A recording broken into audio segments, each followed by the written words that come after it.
अदिति नागर, हमारी खास पेशकश राजनीति में आपका स्वागत है। पूरी छोड़ने आदि खानी, पन मेवाड़ छोड़ने कठई नहीं जानी। यानी भले ही पूरा छोड़कर आधा ही खाओ, लेकिन मेवाड़ छोड़कर कहीं न जाओ। दक्षिण राजस्थान की अजय भूमि मेवाड़ का राजस्थान की राजनीति में अलग ही महत्व है। अलग महत्व मतलब कहा जाता है कि राजस्थान में सत्ता का रास्ता मेवाड़ से होकर गुजरता है। जो मेवाड़ जीतता है वही राजस्थान पर राज करता है। ऐसा नहीं कि ये अभी के हालात हैं, बल्कि मध्यकालीन राजपूताना का शक्ति का केंद्र भी मेवाड़ ही था। आजादी के बाद राजतंत्र खत्म हुआ, लोकतंत्र स्थापित हुआ, राजपूताना राजस्थान में तब्दील हो गया। लेकिन आधुनिक राजस्थान के सियासतदान ने मेवाड़ को ही अपनी कर्म भूमि माना और इसके महत्व को कम नहीं होने दिया, क्योंकि वो जानते थे कि मेवाड़ के बिना जयपुर पर राज नहीं किया जा सकता। राजस्थान के राजनीतिक इतिहास में मेवाड़ का दबदबा तो रहा ही है। यहाँ के नेताओं का भी राजस्थान की राजनीति में वर्चस्व रहा है। मोहनलाल सुखाड़िया से लेकर हरिदेव जोशी, शिवचरण माथुर से लेकर हीरालाल देवपुरा और गुलाब चंद कटारिया का राजस्थान की राजनीति में अच्छा खासा असर रहा है। राज्य में सबसे ज्यादा शासन करने वाले मुख्यमंत्री रहे मोहनलाल सुखाड़िया की कर्मभूमि मेवाड़ रही। हरिदेव जोशी ने मुख्यमंत्री बनकर वागड़ को सियासी पहचान दी। बीते कुछ सालों में ऐसे सियासी उबाल देखने को मिले कि यहां कमल ने पंजे को पीछे छोड़ दिया। आदिवासी अंचल में वनवासियों के बीच खुद स्थापित करने के लिए आरएसएस ने कदम बढ़ाए और बाद में जनसंघ और बीजेपी ने संगठन खड़ा किया। बशीर बद्र का एक शेर है कि सियासत की अपनी अलग एक जुबान है, लिखा जो इकरार तो इनकार पड़ना।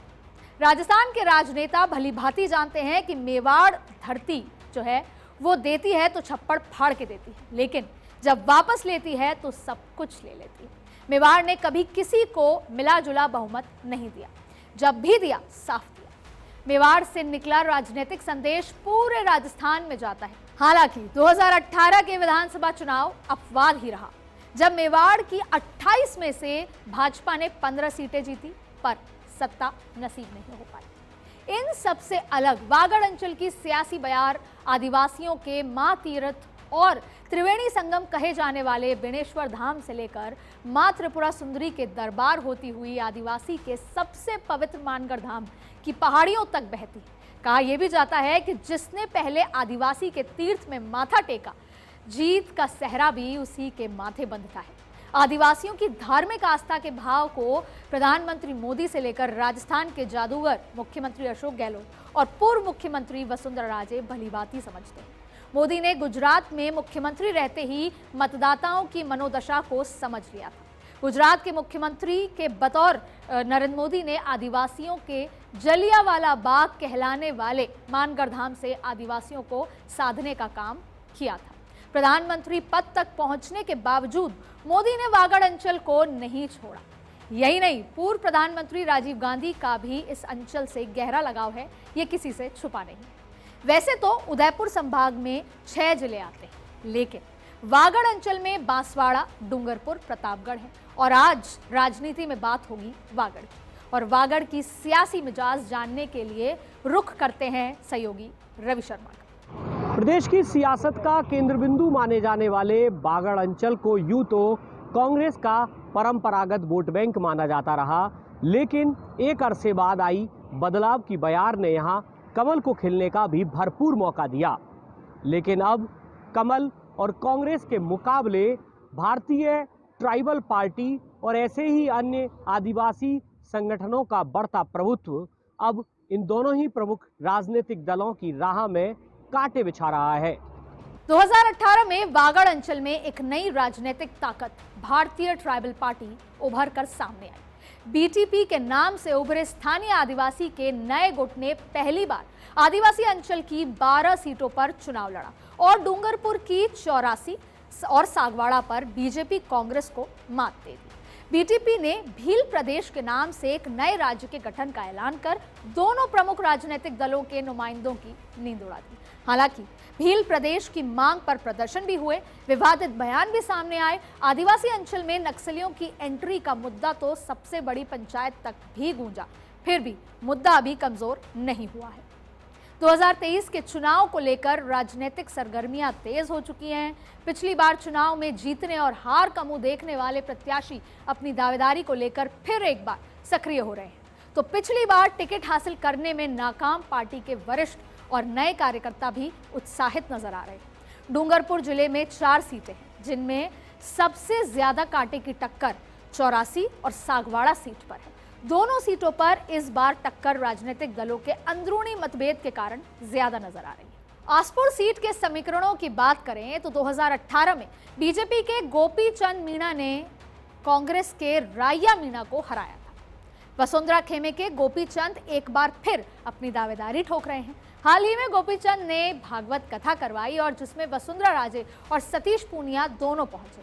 गोपी चंद मीणा वसुंधरा राजे के करीबी माने जाते हैं और उनको अपनी बहन मानते हैं और राजे से राखी भी बंधवाते हैं। गोपी चंद पर बेनेश्वर धाम के पीठाधीश्वर महंत अच्युतानंद जी महाराज का भी आशीर्वाद है और कांग्रेस कार्यकर्ताओं में भी गहरी पैठ है। लिहाजा गोपीचंद मीणा का टिकट फाइनल माना जा रहा है और बेनेश्वर धाम के पीठाधीश्वर का हाथ होने के कारण मजबूत स्थिति भी है।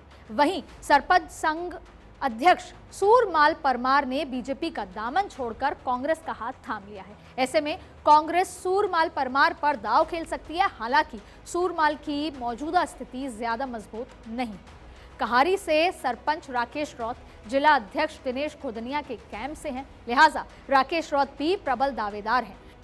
पिछली बार हार का मुंह देखने वाले बीटीपी के उमेश मीणा फिर से चुनाव मैदान में हैं।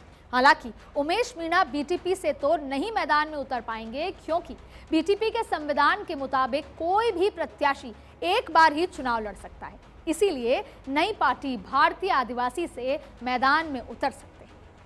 84 सीट पर 2018 के चुनाव में जातिगत राजनीति की नई इबारत लिखी गई थी। बीजेपी के 2 बार विधायक रहे सुशील कटारा चुनाव हार गए थे। बीटीपी के उम्मीदवार राजकुमार रोत ने हराकर सबको चौंका दिया था। राजकुमार मुख्यमंत्री अशोक गहलोत के करीबी माने जाते हैं और जब जब गहलोत सरकार पर संकट आया तब तब राजकुमार गहलोत के साथ खड़े रहे। इस बार भी राजकुमार रोत मैदान में उतरेंगे। यही वजह है कि बीटीपी के टूटने में राजकुमार रोत का अहम रोल था। चुनाव मैदान में उतरने के लिए राजकुमार रोत ने राम प्रसाद गिंडोर के साथ मिलकर चुनाव आयोग में नई पार्टी भारतीय आदिवासी पार्टी का रजिस्ट्रेशन करवाया। अब बीएपी के सिंबल पर मैदान में उतरेंगे। आदिवासियों की आवाज बुलंद करने के लिए जीत का सेहरा बांधा जा सकता है।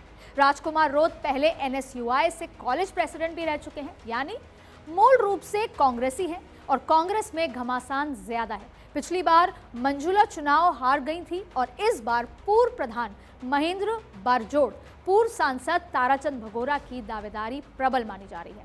भगोरा के कांग्रेस आलाकमान से अच्छे संबंध माने जाते हैं और महेंद्र बरजोड़ भी अपनी जीत का दावा कर रहे हैं। हाल ही में महेंद्र बरजोड़ एक बयान भी दे चुके हैं और उस बयान में ये सामने आया कि अगर कांग्रेस टिकट नहीं देती है तो निर्दलीय मैदान में उतरेंगे। ऐसे में कांग्रेस की मुश्किलें बढ़ सकती हैं। बीजेपी से पूर्व मंत्री सुशील कटारा, पूर्व प्रधान नानूराम, बेडसा सरपंच रेखा का नाम भी सामने आ रहा है। 84 से पलड़ा भारतीय आदिवासी का भारी है, क्योंकि कांग्रेस में गुटबाजी चरम पर है और बीजेपी के पास अभी कोई बड़ा चेहरा सामने नहीं आया। ऐसे में 84 पर इस बार तीनों पार्टियों में जबरदस्त टक्कर होने वाली है। आजादी के बाद से कांग्रेस विधायकों की सत्ता रही। डूंगरपुर सीट पहली बार साल 2013 में देवेंद्र कटारा के विधायक बनने के साथ ही भाजपा की झोली में आ गई थी। 2018 में देवेंद्र कटारा निर्दलीय मैदान में उतरे और हार का सामना करना पड़ा। काकरी डूंगरी दंगों में आरोपी भी थे और मौके की नजाकत को देखते हुए तत्कालीन जांच अधिकारी पहले तो नहीं गिरफ्तार किया था, बाद में कटारा को जेल भी जाना पड़ा। जब जमानत पर छूटे तो बीटीपी के प्रदेश प्रवक्ता की जिम्मेदारी मिली। अब कटारा ने आम आदमी पार्टी का दामन भी थाम लिया है और इस बार देवेंद्र कटारा आपके प्रत्याशी हो सकते हैं। इधर कांग्रेस के लिए टिकट का चयन मुश्किलों भरा हो सकता है। सिटिंग एमएलए गणेश घोगरा कई बार अपनी सरकार के खिलाफ प्रदर्शन कर चुके हैं और अनुशासनहीनता का जो कारण थोड़ा भी रहा तो घोगरा को टिकट मिलने में संशय हो सकता है। तो ऐसे में पूर्व सांसद ताराचंद भगोड़ा भी फ्रंट लाइन में खड़े नजर आते हैं। उधर बीजेपी भी जिताऊ उम्मीदवार की तलाश में है। शिक्षक प्रकाश मनात और मेल नर्स बंसीलाल कटारा का नाम सुर्खियों में है। प्रकाश को आदिवासी के अलावा सामान्य वोटर में अच्छी पहचान का फायदा मिल सकता है। बंसीलाल कटारा आरएसएस पृष्ठभूमि से हैं और वहीं बीजेपी के पूर्व जिला प्रमुख माधव लाल भी दावेदारी जता रहे हैं। बीटीपी से एक बार फिर प्रदेश अध्यक्ष वेलाराम घोगरा मैदान में उतर सकते हैं, लेकिन अनुतोष रोत और कांति आदिवासी भी दावेदारी जता रहे हैं। अगर बीटीपी को टिकट के लिए विवाद उनके आपस में हुआ तो इसका सीधा सीधा फायदा भाजपा को ही मिलेगा। सागवाड़ा पर कई सालों से बीजेपी का कब्जा है, लेकिन 2018 के चुनाव में जातिगत राजनीति के चलते कांग्रेस बीजेपी में टक्कर हुई थी और बाजी बीटीपी ने मार ली थी। बीटीपी से राम प्रसाद डिंडोर जीते थे। एक बार फिर से राम प्रसाद मैदान में हैं और इस बार डिंडोर बीएपी यानी आदिवासी पार्टी से मैदान में उतरेंगे और टक्कर देने के लिए बीजेपी कांग्रेस के दावेदारों की लंबी फहरिस्त है। पिछली बार हार का मुंह देखने वाले कांग्रेस के सुरेंद्र बामनिया फिर से चेहरा हो सकते हैं। सरपंच संघ सागवाड़ा के अध्यक्ष कैलाश भी दावेदारों की लिस्ट में शामिल है। हालांकि अंदरूनी कलह के कारण कांग्रेस हार सकती है और उधर बीजेपी से गालियाकोट प्रधान जयप्रकाश पारगी नंबर 1 के दावेदार हैं।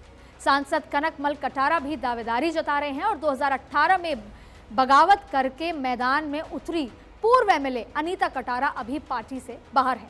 फिर अनीता कटारा को वापस से उनका नाम जो है चर्चाओं में है। बीजेपी से प्रधान शंकर लाल छरकोटा भी दावेदारी जता रहे हैं। अगर सागवाड़ा में विजय हासिल करनी है तो अनीता कटारा को साधना जरूरी हो। 2018 में हारे बीजेपी के शंकर डेचा भी दावेदारी जता रहे हैं और डेचा के साथ बीजेपी का सॉफ्ट कॉर्नर भी नजर आ रहा है। ये तो बात हुई डूंगरपुर जिले की। वागड़ अंचल के बांसवाड़ा जिले की बात करते हैं तो बांसवाड़ा में 5 विधानसभा सीटें हैं और बांसवाड़ा की माटी ने हरिदेव जोशी जैसे मुख्यमंत्री भी दिए हैं। आदिवासी बाहुल्य बांसवाड़ा में कांग्रेस का दबदबा रहा। पिछले कुछ सालों में बीजेपी ने तेजी से जनाधार भी बढ़ाया। फिर भी बागीदौरा और बांसवाड़ा से कांग्रेस के विधायक हैं जो गहलोत सरकार में मंत्री हैं।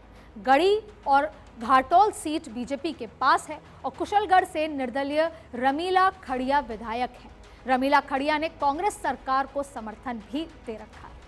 बांसवाड़ा की बागीदौरा ऐसी सीट है जिस पर लगातार 2 बार से महेंद्रजीत सिंह मालविया चुनाव जीत रहे हैं और मालविया कई बार कई चीज़ों के लिए चर्चा में भी रहते हैं। 2013 के चुनाव में कमल खिला था। एक बार फिर बागीदौरा से महेंद्रजीत सिंह प्रबल दावेदार हैं और माहौल कांग्रेस के पक्ष में नजर आ रहा है, क्योंकि महेंद्रजीत सिंह अपने इलाके में विकास का कार्य लगातार करवा रहे हैं और वहीं बीजेपी से पूर्व नगरपालिका अध्यक्ष कृष्णा कटारा की प्रबल दावेदारी मानी जा रही है। गढ़ी सीट की बात करें तो मौजूदा समय में भाजपा के कैलाश मीणा विधायक 2013 के चुनाव में कांग्रेस की कांता भील ने जीत हासिल की।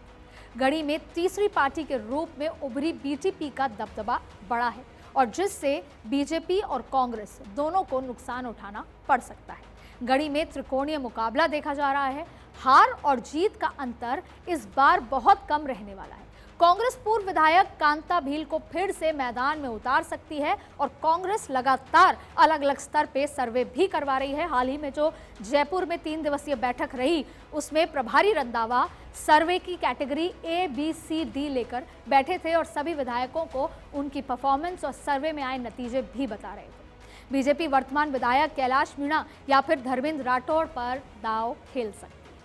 देखिए, कुशलगढ़ से 2008 में जनता दल के फतेह सिंह विधायक चुने गए थे और 2013 में बीजेपी की भीमा भाई ने जीत हासिल की थी। 2018 में निर्दलीय के तौर पर खड़ी हुई रमीला खड़िया ने जीत हासिल की और कुशलगढ़ में बीजेपी ने 2018 में हुई हार से सबक भी लिया और जनाधार बढ़ाने की कवायद में जुटी है। मौजूदा वक्त में भारतीय जनता पार्टी का नगरपालिका बोर्ड है, लिहाजा इस बार भाजपा और कांग्रेस में कड़ी टक्कर नजर आ रही है। उधर निर्दलीय रमीला खड़िया फिर से मैदान में उतर सकती हैं या फिर हो सकता है कांग्रेस ही रमीला खड़िया को टिकट देकर बीजेपी और बीटीपी को टक्कर दे। घाटोल सीट से वर्तमान में बीजेपी के हरेंद्र निनामा विधायक हैं। 2013 में भाजपा के नवनीत लाल निनामा विधायक के तौर पर चुने गए थे। 2008 में बतौर निर्दलीय नानालाल निनामा ने जीत हासिल की थी और इस बार घाटोल में मौजूदा एमएलए हरेंद्र निनामा की स्थिति कमजोर भी नजर आ रही है। लिहाजा बीजेपी हरेंद्र निनामा का टिकट भी काट सकती है। ये बात अलग है कि अभी तक बीजेपी की ओर से अभी तक कोई भी बड़ा चेहरा सामने नजर नहीं आया। अभी तो इस सीट पर कांग्रेस को बढ़त नजर आ रही है और कांग्रेस से पूर्व एमएलए नानालाल निनामा टिकट के प्रबल दावेदार नजर आ रहे हैं। बांसवाड़ा विधानसभा सीट पर वर्तमान विधायक और जनजाति विकास राज्य मंत्री अर्जुन सिंह बामनिया कांग्रेस की ओर से प्रबल दावेदार बताए जा रहे हैं। फिलहाल अभी तक अर्जुन बामनिया मजबूत स्थिति में नजर आ रहे हैं। अब आगे क्या होता है, क्या समीकरण बनते हैं, ये तो वक्त ही बताएगा। वहीं बीजेपी की ओर से राकेश कटारा और मुकेश रावत के नाम की चर्चा चल रही है। सागवाड़ा के हरीक वारडा का भी नाम चर्चा में है। हरीक वारडा लगातार दावेदारी जता रहे हैं और जमीन पर काम भी कर रहे हैं। 2008 में प्रतापगढ़ जिला बना था। आदिवासी बाहुल्य प्रतापगढ़ को कांठाल प्रदेश के नाम से भी जाना जाता है। हींग और जीरावन के लिए मशहूर प्रतापगढ़ की राजनीति का जायका भी बेहद निराला है। आज़ादी के बाद से ज्यादातर कांग्रेस का दबदबा रहा और 1977 में पहली बार राजकीय सेवा से रिटायरमेंट लेकर सियासत में उतरे नंदलाल मीणा ने जीत हासिल की थी। उसके बाद नंदलाल मीणा ने कभी पीछे मुड़कर नहीं देखा। केवल 2 बार चुनाव नहीं लड़ने से कांग्रेस ने एक बार कब्जा जमाया और एक बार भाजपा के रखब चंद मीणा विधायक बने। नंदलाल मीणा स्लुम्बर लोकसभा सीट से चुनाव लड़े और 11 महीने के लिए सांसद भी रहे। 7 बार प्रतापगढ़ से भाजपा विधायक रहे नंदलाल मीणा भैरव सिंह शेखावत कैबिनेट में 2 बार और वसुंधरा राजे कैबिनेट में भी 2 बार मंत्री रहे।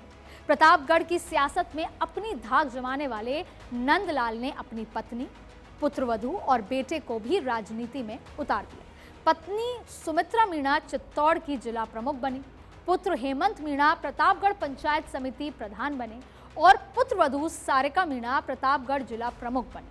वसुंधरा खेमे के नंदलाल मीणा की गुलाबचंद कटारिया से कभी पटरी नहीं बैठी। राजनीति में वैसे तो उम्र का कोई भी बंधन नहीं, लेकिन ढलती उम्र के कारण नंदलाल ने अपनी विरासत बेटे हेमंत मीणा को सौंपी और 2018 के चुनाव में बीजेपी के टिकट पर हेमंत मीणा मैदान में उतरे। भाजपा छोड़ राजपा और उसके बाद राजपा छोड़ कांग्रेस में शामिल हुए। रामलाल मीणा ने हेमंत मीणा को करारी शिकस्त दी। रामलाल भी नंदलाल के नक्शे कदम पर चल रहे हैं और परिवार के सदस्यों को राजनीति में उतार दिया।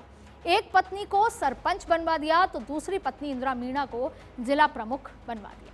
ये बात अलग है कि जिन नेताओं ने हेमंत मीणा की खिलाफत की थी और अंदरूनी तौर पर रामलाल का सहयोग किया था, आज पार्टी में सर्वे सर्वा हैं। फिर भी वसुंधरा राजे समर्थक नंदलाल मीणा और उनके बेटे हेमंत मीणा आज भी बीजेपी में प्रबल दावेदारी रखते हैं। मजे की बात एक और है, वो ये कि कांग्रेस एमएलए रामलाल मीणा की बीजेपी नेता किरोड़ी मीणा असम के राज्यपाल गुलाब चंद कटारिया से नजदीकियां जगजाहिर है।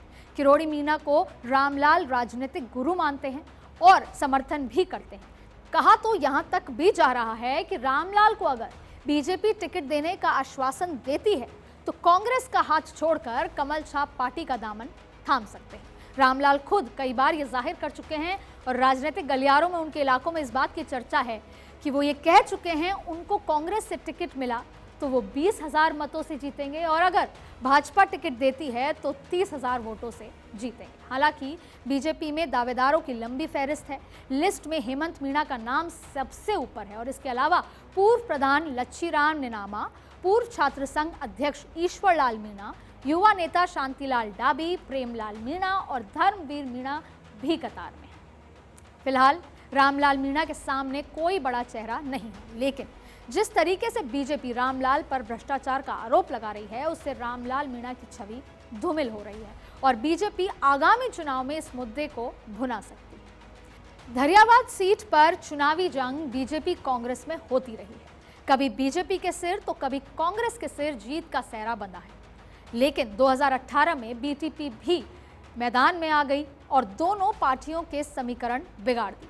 2018 में बीजेपी के गौतम लाल मीणा ने कांग्रेस प्रत्याशी नागराज मीणा को हरा दिया था। गौतम लाल का कोरोना से निधन हो गया और फिर उपचुनाव में कांग्रेस उलटफेर कर दिया कांग्रेस ने और नागराज मीणा ने जीत दर्ज कराई। बीजेपी तीसरे नंबर पर पहुंच गई। गौतम लाल के निधन के बाद बेटे कन्हैया लाल मीणा ने दावेदारी जताई, पर वंशवाद को बढ़ावा नहीं देने की नीति पर चलते कन्हैया लाल को टिकट नहीं मिला और बीजेपी तीसरे नंबर पर चली गई। फिलहाल भाजपा की ओर से दावेदारी की लिस्ट में कन्हैया लाल मीणा सबसे ऊपर है, लेकिन आरएसएस पृष्ठभूमि के खेत सिंह भी टिकट के जुगाड़ में लगे हुए हैं और धरियावाद से दावेदारी जता रहे कांग्रेस की ओर से नागराज मीणा प्रबल दावेदार हैं, तो धरियावाद पंचायत समिति के नेता प्रतिपक्ष नाथू लाल मीणा भी जोर आजमाइश कर रहे हैं। अब देखिए, नागराज मीणा ने क्षेत्र में विकास कार्य करवाए हैं और फिर भी जमीनी हकीकत यही है कि कार्यकर्ताओं का काम नहीं होने से संगठन में नाराजगी बढ़ रही है और जिसका खामियाजा भुगतना पड़ सकता है। तीसरी शक्ति के रूप में उभरी बीटीपी भी अपना पूरा जोर लगाएगी। फर्स्ट इंडिया के सर्वे में तीनों जिलों में कांग्रेस बीजेपी की कड़ी टक्कर होगी। बांसवाड़ा में 2-2 सीटें कांग्रेस बीजेपी के खाते में जा सकती हैं और 1 सीट बीटीपी के खाते में जाने की संभावना है। डूंगरपुर में बीजेपी 2, कांग्रेस 1 और 1 सीट पर निर्दलीय को जीत मिल सकती है। प्रतापगढ़ में 1-1 सीट बीजेपी कांग्रेस के खाते में जाती नजर आ रही है। फिर भी राजनीति संभावनाओं का खेल है। पार्टियां उसी प्यादे को सियासी शतरंज में उतारती हैं जो वजीर बन जाए। भले ही 1 वोट और 1 सीट के लिए जंग अभी शुरू होने में वक्त है, लेकिन फर्स्ट इंडिया ने तीनों जिलों में बीजेपी कांग्रेस की हकीकत क्या है ये तो आपको बता दें। हो सकता है कई नेताओं को जमीनी स्थिति सुनकर बुरा लगा होगा, किसी को अच्छा लगा होगा। कुछ नेता तो फर्स्ट इंडिया का सर्वे देखकर अपनी सियासी जमीन मजबूत करने में जुट जाएंगे, तो कुछ जोड़ तोड़ की राजनीति में माहिर खिलाड़ी नए तरीके निकालेंगे। आज के लिए इतना ही। अगले एपिसोड में उदयपुर संभाग के सियासी समीकरण पर बात करेंगे। नमस्कार।